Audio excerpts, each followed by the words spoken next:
Okay, I think it's time to begin. So thank you, Cindy, for organizing our Zoom meeting, and really appreciate everyone who's here attending. This is I just feel so strongly that this is our home, and we really need to make expand our participation, and I want everyone to hopefully feel welcome and appreciated as we meet together today. Let's begin by reading the covenant. Well, I gotta start with approve the meeting. Sorry, let's approve the meeting minutes from the last meeting. Can I have a motion for approval?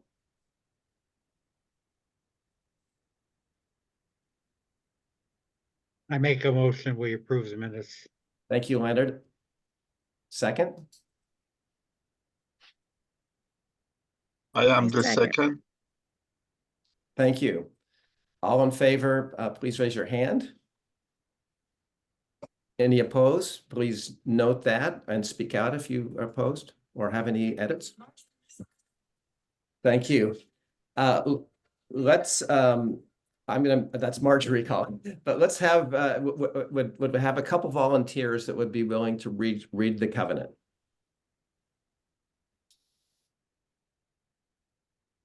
I will, Dave.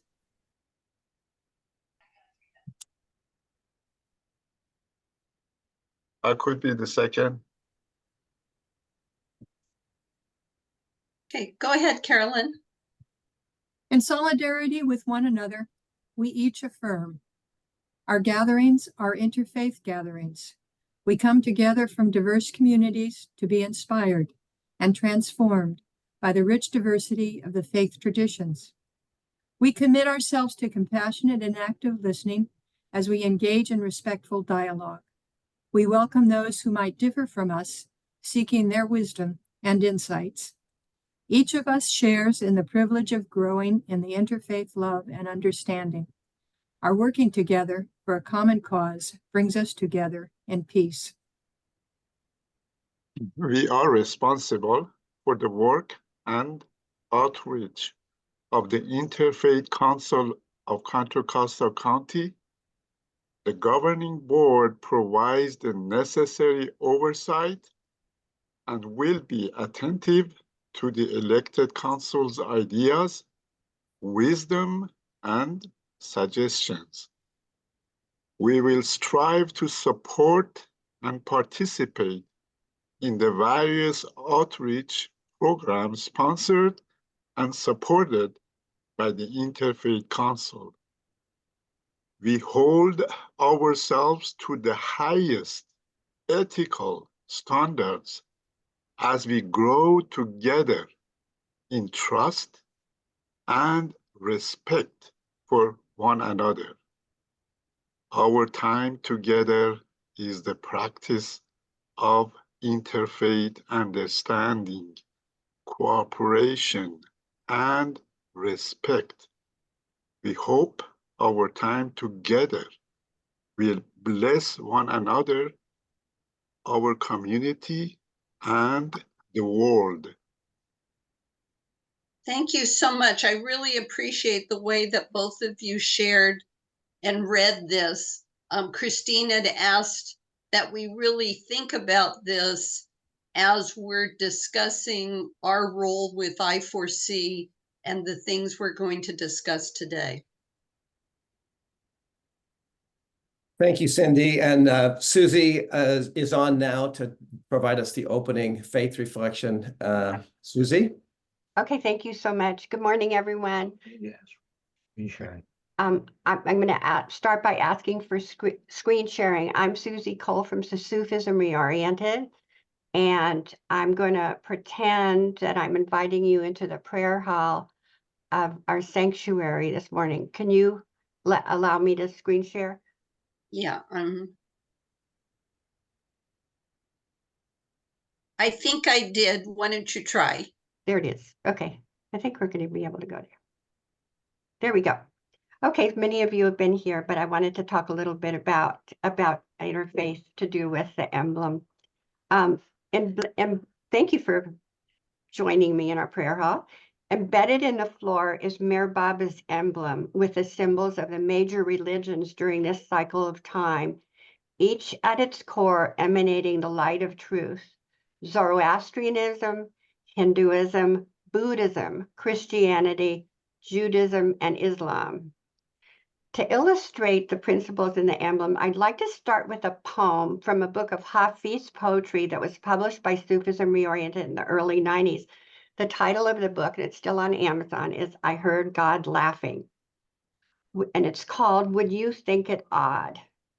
Would you think it odd if Hafiz said, I am in love with every church and mosque and temple and any kind of shrine? Because I know it is there that people say the different names of the one God. Would you tell your friends I was a bit strange if I admitted I am indeed in love with every mind and heart and body? Oh, I am sincerely plumb crazy about your every thought and yearning and limb, because, my dear, I know that it is through these that you search for him. This poem has deep meaning for me. In every meeting, I want to tell you truthfully that I'm touched by you and the fire of dedication in each of you in committing to interfaith principles. I grew up Catholic, inspired by my grandmother living her faith daily, serving others as a nurse, and my mom a devotee of Francis of Assisi. However, it didn't ring true to me that all truth was contained in Christianity, though I loved and still love Jesus. I was prompted to search. In a class on humanistic psychology in 1968, I learned about Mir Baba and the message at the core of his emblem, that which you can see here, which is mastery in servitude, or serving others. I took an introductory class in Sufism, and when I met the leader of Sufism, appointed by Mir Baba, Ivy Deuce, I felt I had come home.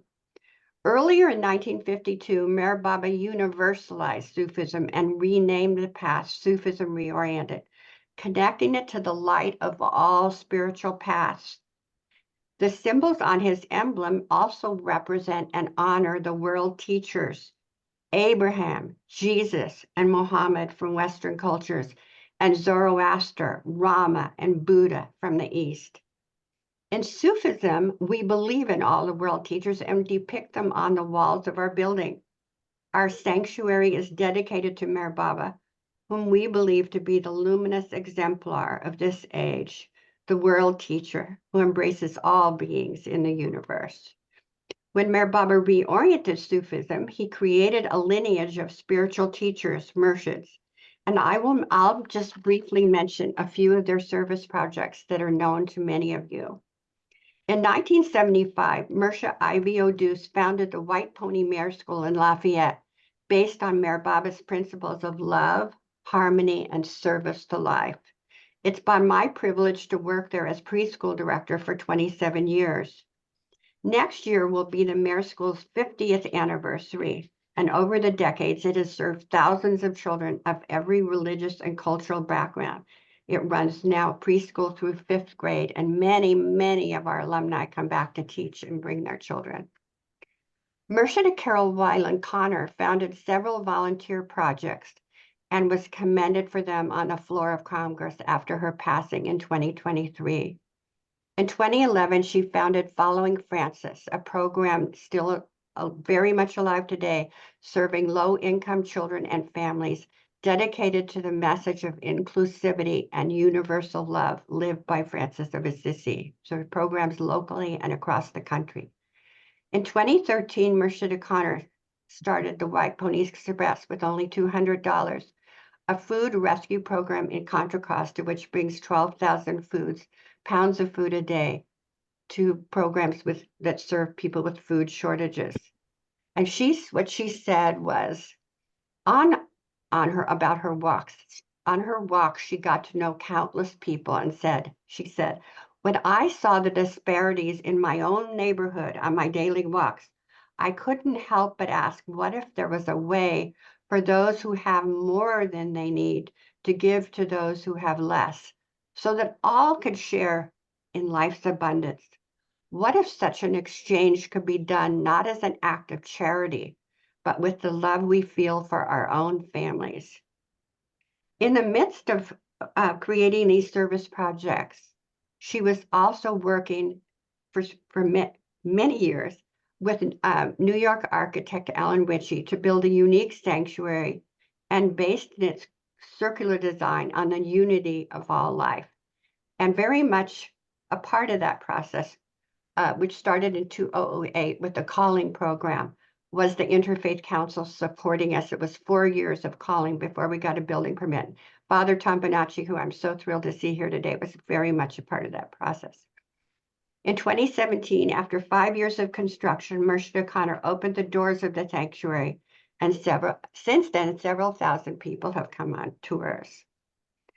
I'd like to close by going back to the school where I work, the Mayor School by Pony, where I'm constantly touched with the vibrant minds and hearts of the children who come and all the messages that they will bring into the future. There's over 100 songs written for our school. And here are the words to one of them. When every heart shall beat as one and all mankind unite, then every land beneath the sun shall shine with truth and light. For darkness dwells in selfishness and light in unity. When every heart shall beat as one, then one with truth will be. After Mershida Connor passed, April 22nd, 23, before she passed, she appointed her successor, Mershid Walker Lambert, and he's continuing with these projects. And we've had quite an active year at the sanctuary with a nativity that hundreds of people attended, and recently a Francis program that brought 700 school children from Antioch into the sanctuary for a day of perfect joy. So thank you everyone for allowing me to share. Susie, thank you so much. What a beautiful tribute to these great leaders of your faith. And the photo you were showing us there, that's an inside look at your sanctuary, is that right? Yes, and I'd love to take any of you on a tour who would like to go. I would be so delighted, or if the school, either one. And the sanctuary, the school, I mean, what a beautiful, just beautiful and inviting place. And I love the interfaith nature of that. And then to couple that with the community outreach and what White Pony Express has become in the 10 years since it was organized, it's incredible. It's just an amazing nonprofit. So thanks so much to you and all in your faith community of what you do in the community. Okay, Marjorie is having a little trouble getting into our meeting, so we're going to move past the committee report to the governing board report. And I have the privilege of introducing, and I don't know, Cindy, do you have a slide for this? If not, maybe we can just keep it on, unshare and just keep it on the. I just have this slide and then this slide. Okay, maybe we can unshare for a minute and we can all see each other, which would be great. So I have the privilege of introducing our new interim director, Dr. Karen Hernandez. And let me start with just talking a little bit about our process for interviewing and bringing her on. Then I'll give a description or share some background on Karen, and then give her an opportunity to say some things and let you ask some questions. So that'll be the next 10 or 15 minutes here. So the interview process, we operated from January till May 1st without an interim executive director, and the governing board has been managing all the day-to-day activities with wonderful support from Charlotte in the office. And just to carry all of the things forward and manage it, it just it's a lot. And we felt a real need and a real hole without an executive director. Biff Barnard knows Karen and brought her as a potential candidate as an interim director, or introduced her as a potential candidate as an interim director. And then we said, okay, I think it would be a good idea for us to at least explore this.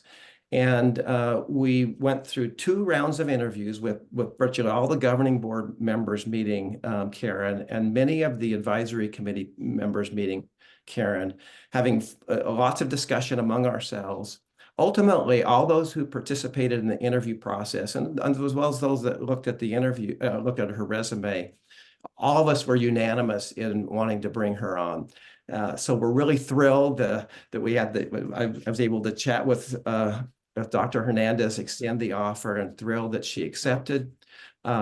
This is an interim role. It's going to be a 9 to 12-month duration. We have a little flexibility on the duration. At the end of that period of time, we'll open up a more public interview process for others to apply. We really hope that Karen will just love working with us and will want to apply. And we just hope that she's wildly successful in this interim role. And we'll see kind of how that all plays out longer term. So that's the process. Now let me just share a little bit about her background. Karen has an extensive academic background. She has a Bachelor of Arts from Wesley College in Peace and Justice Studies. Her focus there was on, her thesis there was on Al-Qaeda, the radicalization of Islam in the 21st century. Subsequently, she earned a master's in theological research from Andover Newton Theology School. There, her focus was on Christian-Muslim understanding. Subsequently, she earned a certificate at Boston Theological Institute on religion and conflict transformation. And then in 2012, she earned another master's degree, this one in a Master of Sacred Theology from Boston University. There, her focus was on philosophy, theology, and ethics, and her research was on the challenges Muslim women face in the slums of Mumbai, India. And then finally, most recently, in May of 2021, she earned a doctorate, a Doctor of Ministry from Claremont School of Theology in Claremont, California. Her focus there was spiritual renewal, contemplative practice, and strategic leadership. So, wow, quite a mouthful of all her educational accomplishments, and it's amazing to me how much of this relates to interfaith work, which is just incredible. She has worked at a number of places. Most recently, she worked for Religions for Peace in New York. Before that, she was working at the United Religions Initiative, where she met Biff. And then prior to that, she worked at Habitat for Humanity in Oakland. She's worked at several other places.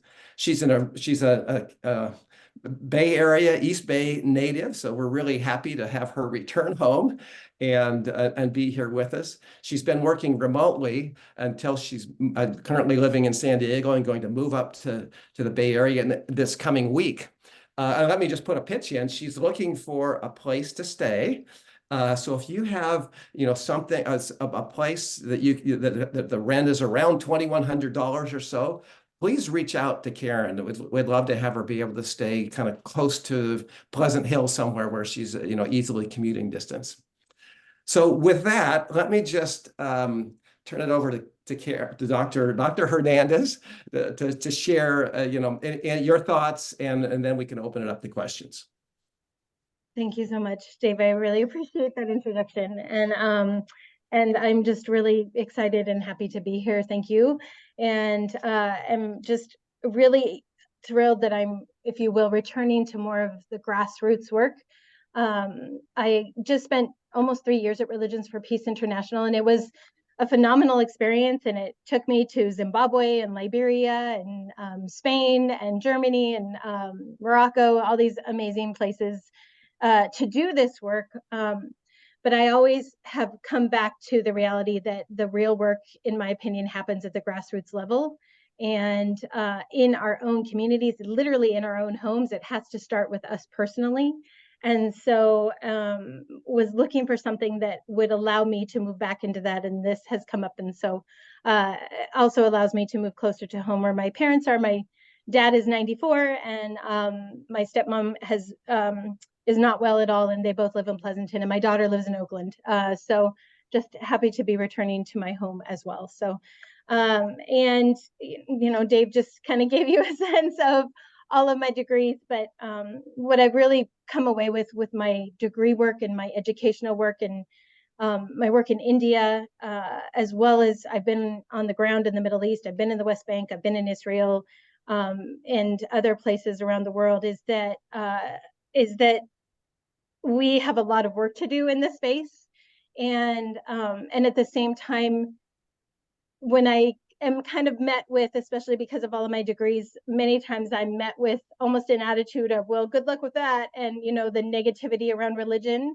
And I always come back and say, if you only knew how many people of faith are on the ground doing this work every single day, and imagine how much worse off we would be without them. And so, you know, this is important work that you are all participating in, and that you are all willing to give your time as volunteers, for the most part. And I just really appreciate the efforts that are put forth by these types of committees that join in and, again, give your time and your knowledge and wisdom to this work. So thank you so much. I'm just really appreciative to be here. And I guess I didn't know we were doing questions, so I'm very open to if you have any questions of me or of anyone, and would be happy to answer them. So. Yeah, so please jump in if you have any questions, or I sense that we're all pretty excited to have you on board, Karen. But if anybody has any questions, I think that we're talking about scheduling an event where we can do an in-person meet and greet. Perhaps even our next elected council meeting, we'll think about scheduling it in an evening time when we can all kind of hang out a little bit together and be able to chat a little more informally. Zoom is great, but it has its drawbacks. But anybody have any questions for Karen or for me or in the governing board? Great. Well, let's proceed on. Meet and greet's a great idea. Awesome. I would love that. Yes, yes. Thank you so much. And you can reach me at the, if you have any questions or want to talk, I'm happy to meet with any of you. And you can find me at the Interfaith cccc@gmail.com, and I can put it in the chat. So you have that as well. Thank you. Thank you so much, Karen. Okay, next is our advisory committee report. Christine? Yes, thank you so much. I'm Christine Nadeau, and I am a member of the governing board. And again, welcome, Karen. We're so very happy to have you here. The April, as we reported the April meeting, the committee, the advisory committee is comprised of 15 past governing board and elected councils members, and has been meeting regularly as we take a fresh look at I4C developing recommendations to address certain issues. And I'm going to give you a sneak preview because our Interfaith Dialogue will be basically what resonates most with you regarding the advisory committee recommendations, and what would you like to see I4C be and do in the future. So one of the first ones was reviewing the I4C bylaws to ensure they're appropriate for the needs of I4C today and tomorrow. This is constantly growing and developing projects that we are on, and we always need to be open to taking a look and seeing, okay, are we still doing and what we really want to do. Deeply engaging the I4C congregation, faith communities, and individual members, and the elected council. This is so important because we actually are the ambassadors not only to our faith communities, but to the community at large. And it's and one of the wonderful things about I4C is being able to get together and share our ideas about how to deeply live out our experience. Fully living into the interfaith component of I4C's name and mission. Again, we have been very fortunate to be able to assist in many community projects and developments. And one of the most wonderful things, of course, that we've experienced is being able to have members of different faith communities work cooperatively together. And that leads us into more effectively serving the needs of all of Contra Costa County. Susie, you mentioned White Pony Express. We've also done things with Hope Solutions. For a long time, we were involved with the detention center in Martinez, with Winter Nights Shelter. And it seems like there are always things that not only that we come up with, but our individual member congregations are, have projects in, and that we're able to really work with them and cooperate with them very much through programs like iCare and others that we have. Fully embracing I4C's role as a cooperation circle of the United Religions Initiative. I think we all know that the United Religions Initiative was started in 1995 by the Right Reverend William Swing, who was a bishop in the Episcopal Church in the Bay Area, and he was invited to do an interfaith service at the 50-year anniversary of the the signing of the UN Charter.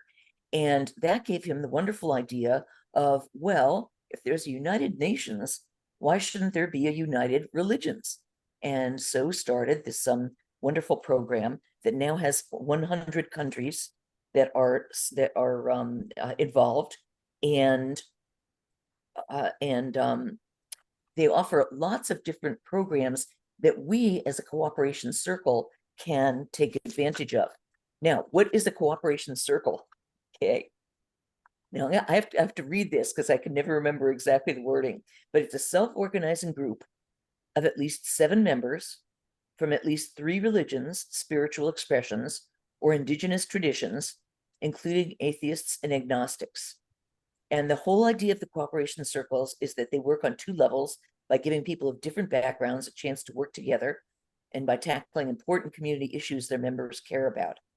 And as we work side by side on projects that benefit everybody, the resulting interpersonal connections transcend harmful stereotypes and lay the foundation for peaceful coexistence and appreciation of diversity. Sounds familiar, doesn't it? Well, that's good. That's what I4C does. So the cooperations, we are, as a cooperation circle, are one of many that do, some of them being other interfaith groups, county interfaith groups, lots of different kinds of groups. And we have a direct relationship then with URI and can take advantage of the programs and education that they offer. Now, raising funds. We, of course, need to be able to fund all of our, first of all, our organization and all of the projects that we do. And it's interesting because over the years, we've found corporations and foundations and individual donors who financially support the work of I4C. But mostly we depend on the contributions of our member faith communities and of our elected council members. And right now, I think you've probably seen this in some of the communications, a generous donor has offered a $20,000 match for funds coming in from here on in. So, please take that to your congregations, your faith communities, and know that for every $1 they put in at this point, it's going to turn to $2. Now, very importantly, how I4C should address the current Israel-Palestinian issues. Did you call me? I don't think so. Sorry. How we should address the current Israeli and Palestinian issues. And unfortunately, we've had to many examples in the past where we've had to address instances of non-cooperation and instances of the opposite of interfaith love and peace and unity. And certainly this is something that we are looking at right now. So basically the advisory committee continues, and we welcome any comments that you have, and you have an opportunity to make comments right now in the Interfaith Dialogue, but just be aware that the governing board, the advisory board, and certainly now Dr. Karen Hernandez are ready, willing, and able to receive your ideas and comments. Now, any questions? Leonard, oh, he's gone. I was going to ask Leonard if he would like to do a quick report on his attendance at a Walnut Creek Council meeting the other day, but we'll have time to do that later. So any other questions or comments? Christine, thank you very much for this report from the advisory committee. I have to say, as a member of the governing board, to have the support and input and just great thinking of the advisory committee, it's so helpful for us in how we manage. And I think the advisory committee, Biff Burnett, Christine's a member of that committee. Ours are several others that are on the call here today. I think, and Biff Bernard is chairing that committee. I think the committee is closing in on the completion of its work, where it can make formal recommendations to the governing board, and then the governing board will implement as time allows, these recommendations. So that's the goal, and we're really pleased with the good work that they've done.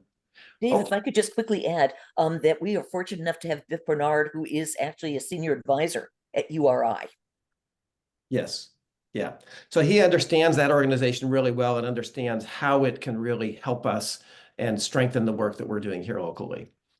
Very good. Well, let's move into the dialogue. We're going to have plenty of time for the dialogue today. Sometimes we get cut short, so I'm happy that we've got plenty of time for these breakout discussion. The dialogue really is we hope it will build on what the advisory committee is recommending, that maybe take that list of advisory committee, and we can post it into the chat, the advisory committee, what they're focused on.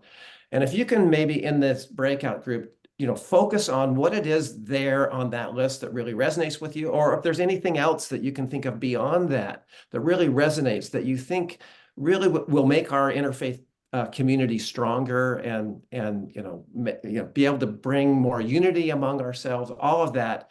Would love to hear your best thinking, and we'll certainly capture this in the notes. This is the kind of thing that we'll bring up to the governing board and have them consider. So this is a great opportunity to provide feedback on the strategic direction of the Interfaith Council.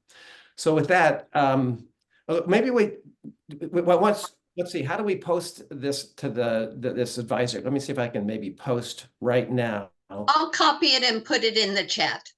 Okay, that's great. Do you want to do that before you send us to breakout rooms, or after? How does that work?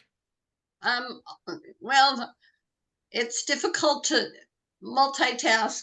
I will try to do it now. Let's do it now before we go to breakout rooms. And then you guys can, from the chat, maybe copy it. And then when you get into your breakout room, paste it into the chat in the breakout room. So let's see if we can make that work. Okay, I'm copying that. Sorry, I'm not your best for there. Oh, did it? Yeah. Okay, there's that. There it is. Okay, you did it. I Okay. did. Yeah, so if you can go in the chat and scroll to the bottom of the chat, and then just copy, at least one person in each group, copy that. Then we'll jump into the breakout groups. Okay. All right. Let's see.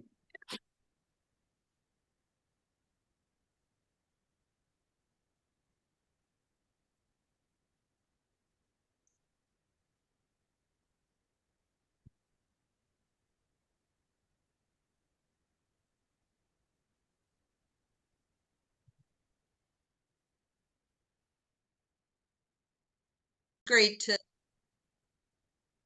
I inadvertently left my meeting before I should have. They were just right in the middle of something. So, oh now. boy. Did I closed all the meetings? Okay. Did you? Okay, you closed them. Yeah. Okay. I closed. It says 12 seconds left. So. Okay. And Dave, I'll put up the screen so you can. I guess we'll share first, and then we'll talk about the other things. Okay. Could I just ask that when everybody shares, if you could just tell me where you're from, your community, and who you serve, and I would love to know. If I have not actually spoken with you yet, I would love to know where everybody's from. Thank you. Okay, we have room 1 first, who is Dave Longhurst, Leonard Doran, Marie Wilson, Rodney Lemery, Reza, and Thomas Bonacci. And I'm going to report from that group. You know me, Karen. Reza is from the Sufi community. Father Tom is from the Franciscan community. Leonard Doran from the Jewish B'nai Tikva. Rodney Lemery is from Mount Diablo Universal Unitarian Church. And Marie Wilson, help me, Marie. It's from a Methodist, right? You're a Methodist. I can't remember. Yeah, I'm the pastor at Concord United Methodist Church. Thank you. Perfect. We'll take a minute here just to summarize what we talked about. We started with just the idea of embracing interfaith and the goal of having all voices heard, and the fact that the governing board is going to go through kind of a listening skills training that's coming up. We spent some time talking about how difficult issues and bumps in the road can break bonds. Bonds of love and unity get broken. And when that happens, we can move from a bond kind of a relationship to what Reverend Rodney called a bridging stance. And in the bridging stance, rather than dialoguing and doing, you move to more of a listening stance where you really are empathetically listening and seeking to understand, not necessarily tightly bonding, but just moving to a listening and that perspective. And then we talked about how even in that bridging perspective, there are some things that are just off limits that we need to call out, including two-siding an issue. We need to avoid that there are often multiple sides of an issue. So let's just not go to the polar extremes. Calling out hate when it's there, that hate is never appropriate. To demonize another is never appropriate, including any anti-Semitism or Islamophobia. And then finally, we chatted briefly about the Interfaith Council being very strategic and thoughtful about our community service and engaging more of us working together in community service. Reverend Marie shared this wonderful idea of putting a little hygiene kit together in purses. She called it purses with a purpose, where some of the women went to their closets and pulled out purses that they hadn't used for years and filled them with supplies that a young woman in being trafficked might need. I just love this idea. So thank you so much for all in our group who brought these issues to light. Okay, thank you. Room number 2 is Ben Jones, Carolyn Peters, Christine Nadeau, Cynthia Peters, Dale Weatherspoon, and Khurshid Ahmadi. Do you have someone to talk?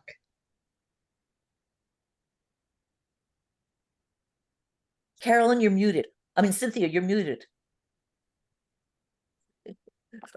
Thank you. Thanks. All right.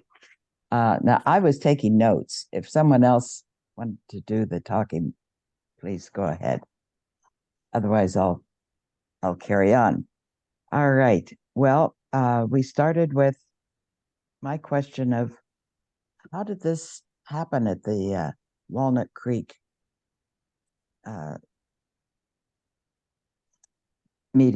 city council meetings? And we didn't know anything more than had just been reported in the newspaper. So let's see.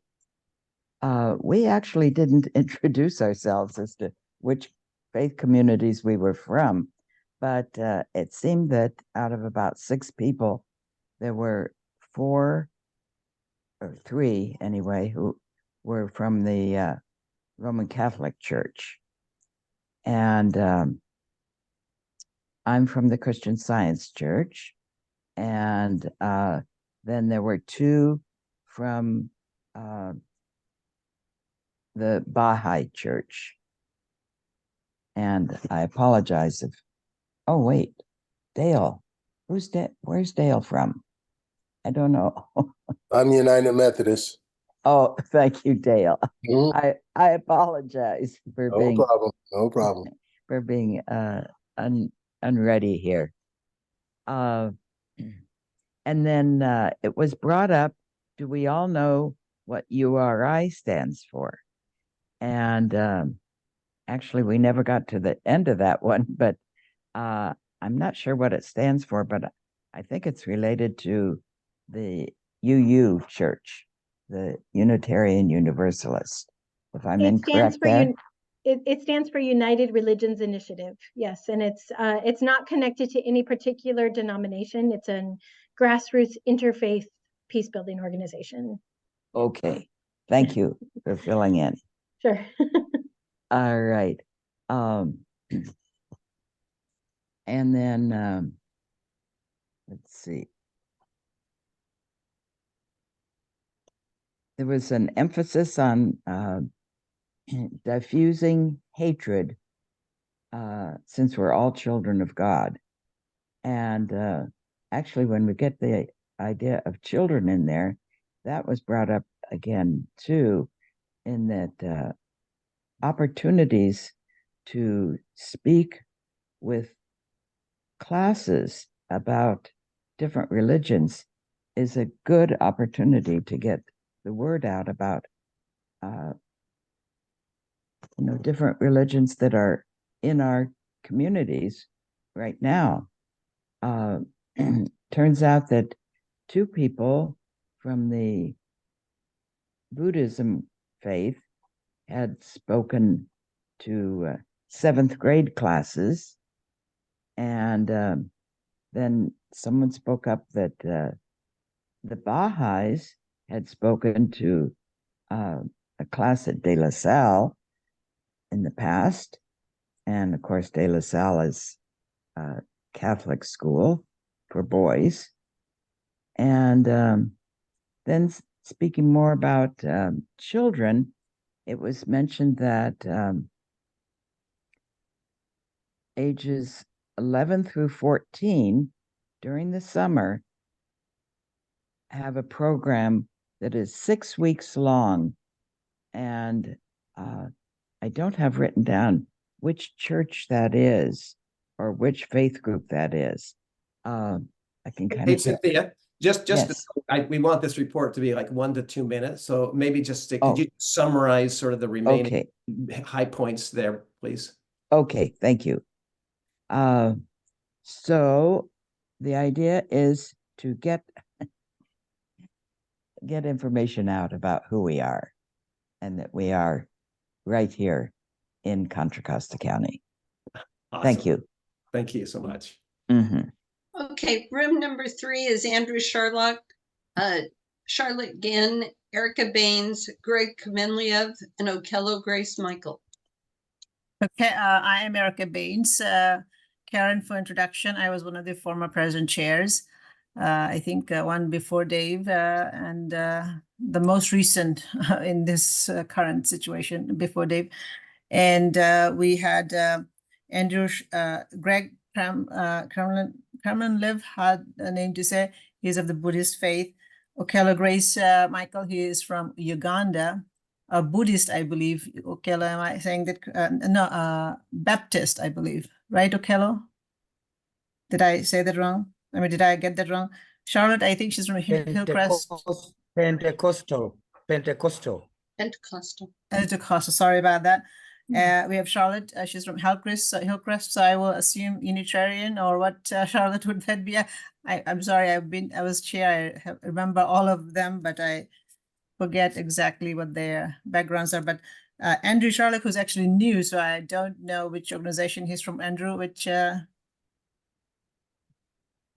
Andrew? Dave, you probably know his. Temple Isaiah. Oh, Temple Isaiah. Okay, perfect. So these were I'm of the Sikh faith, by the way.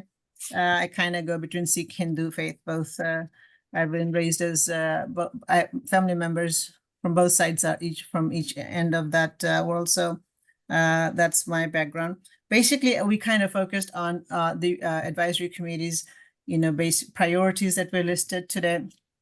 And it was consensus in our group that we thought that, one of the priorities that, and Andrew and others mentioned, that it's kind of important. For the first time, they felt like they're becoming engaged and becoming part of making some decisions, or kind of seeing the direction or having their input into the direction of this organization. So they most were very appreciative of being part of this communication. And we all thought deeply engaging the I4C congregation individual members, elected council members, would be a kind of a priority. We thought that's where we thought our focus should be. And also we thought that we should kind of better understand what is the role of each one of the individual constituent members that are currently part of I4C. Sometimes it's not clear exactly. Each member is not clear exactly what their role is, where they belong, what they're supposed to do. And so Okello suggested that maybe ways to connect, different groups or together. There were many questions about, how do we provide value and maybe perhaps send a questionnaire, Karen. This may be something that to think in the future to all the constituent members right now to see exactly what it is that they expect and what it is that they want to see as their role or what would benefit them. Charlotte brought up a great point is, what is it necessary for us to do to make us more visible in our community, in our county? And, also, what is the next step in building a foundation for all of these things and bringing value to each one of our members? We all thought that we all need to provide this value and then connect it to fundraising for the development purposes in order for us to better accomplish our objectives. And I think we all said that Greg thought we're heading in the right track and that we should basically kind of yield to you, Karen, to kind of come up with some ideas, and we should put all our support behind you to get us in this new future role. The future, I think, would be for us to kind of listen to what you have to say and then kind of move from there. Thank you very much, Erica. Beautiful. Okay, room 4 was Dr. Hernandez, Naomi, Sandy, Susie Kohl, Willie McDaniels, and me. And I did take notes. Do you want me to? Because that's what I do. I took notes too, but if you want, No, you yeah. you talk first and then I can follow up. If you Okay. want to do that. Okay, yeah. We talked about the importance of fundraising and URI programming to teach us how to listen and have different conversations. But our primary focus was actually on the Israeli-Palestinian issue and how it's to be addressed. We all agreed that something needed to be done, but none of us know what to do. That was essentially what it is. Dr. Hernandez talked about something that maybe is more engaging than just a statement being produced by I4C, and that perhaps we do some training on having difficult conversations and then try to set up either a Zoom or a webinar or in person if we can create a tight agenda and make sure that safety is addressed. We Susie talked about us needing to invite people to join us, and she's willing to do an article in the newsletter, QU Charlotte, to invite people who are not in congregations who would be excited about joining the interfaith work. Great, So thank you. And I think the only thing I would add to that is, Naomi expressed, coming from a Jewish community, that there's a lot of fear right now, understandably, and so kind of going back to that idea of how to create a safe space. I've seen a lot of spaces created for people to have these very difficult conversations. I took one class at Hartford Seminary when I was at Andover Newton, and Yehezkel Landau was there. He is a phenomenal Jewish teacher, and he used to do this practice of bringing Jewish students together and Muslim students together, and did kind of a wagon wheel, if you will, and allowed for direct conversation to happen with others listening on the outside of the circle, and then the circle reversed. But the reality of that is that those students had gone through class for a whole semester, and so they knew each other, and there was a sense of trust already established. And so I think what's really important to remember and recognize is that, you know, when we're trying to bring people together in these conversations, that it's really difficult to assume that everybody is going to feel safe if they don't know who's in the room. And so it's kind of more approaching it as that healthy discourse, that encouraging the recognition of all of us as humans, and not dehumanizing and not demonizing. And it's really difficult. There's just really no easy way to do this. And I was also mentioning that even at Religions for Peace International, which is considered to be the highest level multi-religious peace-building organization on the planet, we struggled with addressing this conflict. And so it is not something that is an anomaly, it is worldwide. And so I firmly believe, though, that statements are okay and they're important, and they allow people to express ourselves. And yet there are a lot of people who always feel left out of those conversations, and who always perhaps feel that we didn't address one side or another side enough. Whereas action and bringing people together, even if we're not discussing the actual issue first and foremost, but bringing people together to actually sit face to face and just have a meal or watch a interfaith, intercultural performing arts event, might be a better way to kind of bring people together, to instill that trust and humanize, to be able to continue that conversation into those more difficult spaces that we are trying to get to right away, which I feel is one of our issues. So that's basically what we discussed. Thank you so much, Dr. Hernandez and Cindy, for that report. Cindy, is that the last of the groups, or is there more? That's it. Okay, awesome. Well, we're going to try to wrap up here in just a couple minutes, but we wanted to preview coming events. We can scroll through here. URI hosts a number of events that we're going to selectively push some of these out to you, but you can always go to their website and find, you know, what they're doing. But these upcoming workshops are wonderful. I participated in which one? The Navigating Difficult Conversations on April 29th. This is just a great presentation. This is done by URI employees and volunteers, and they were very high quality course that I really enjoyed. So I encourage participation in any and all of these courses. Next slide, please. Cindy, do you want to take this one? Yes, so this Saturday and the following Saturday, we're having a painting project at Shelter Inc., sponsored by iCare and my congregation. I still don't have a co-sponsor, although I have had various people sign up. I know the people that do the crosses in Lafayette, they are coming on Saturday. So this Saturday is prep for painting, and the next Saturday is actual painting, and would love to have some of you come and help out. It's Shelter Inc. is a wonderful organization, and they're really excited about us freshening up its interior painting.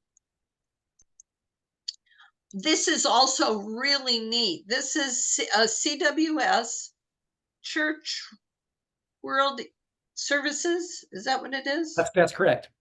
Okay. They have a place on Treat Boulevard in Walnut Creek, but they are doing a free movie screening of 20 Days in Mariupol about the Ukrainian incident. And it sounds incredible. I think it's free. I didn't hit that thing. So yes, it is free. It's free, and it has appetizers. How can you not go? It's to impress. They are doing a lot of refugee work for Ukrainians and Afghani refugees, and it would be great. He sent that to me last week, and that's just a fabulous thing.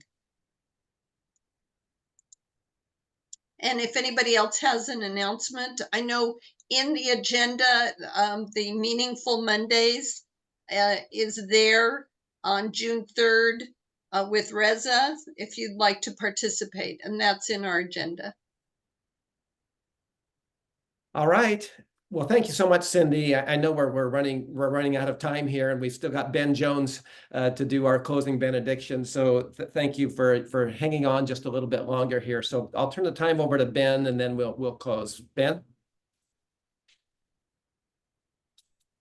Thank you. Yeah, actually, I was primed for a reflection, not just a benediction. So yes, a reflection. Sorry, I used okay. Yes, yeah. So yeah, my reflection is actually on the connection between the interfaith movement and Baha'is, and the quotes. And this one actually could be a benediction. Here's a quote from Baha'u'llah. Our hope is that the world's religious leaders and rulers thereof will unitedly rise for the reformation of this age and the rehabilitation of its fortunes. Let them, after meditating on its needs, take counsel together, and through anxious and full deliberation administer to a diseased and sorely afflicted world the remedy it requireth. And then the all-knowing physician hath his finger on the pulse of mankind. He perceiveth the disease and prescribeth in his unerring wisdom the remedy.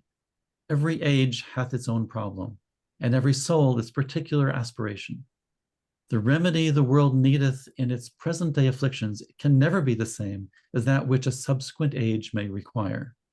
Be anxiously concerned with the needs of the age you live in, and center your deliberations on its exigencies and requirements. I think that's a good place to stop. That was beautiful, Ben. Thank you so much. Well, thank you all for your participation, for your wonderful insights, for the spirit that you bring. It's uplifting and much appreciated. And until next time, blessings to all of you. Bye-bye. Thank you all. Take care.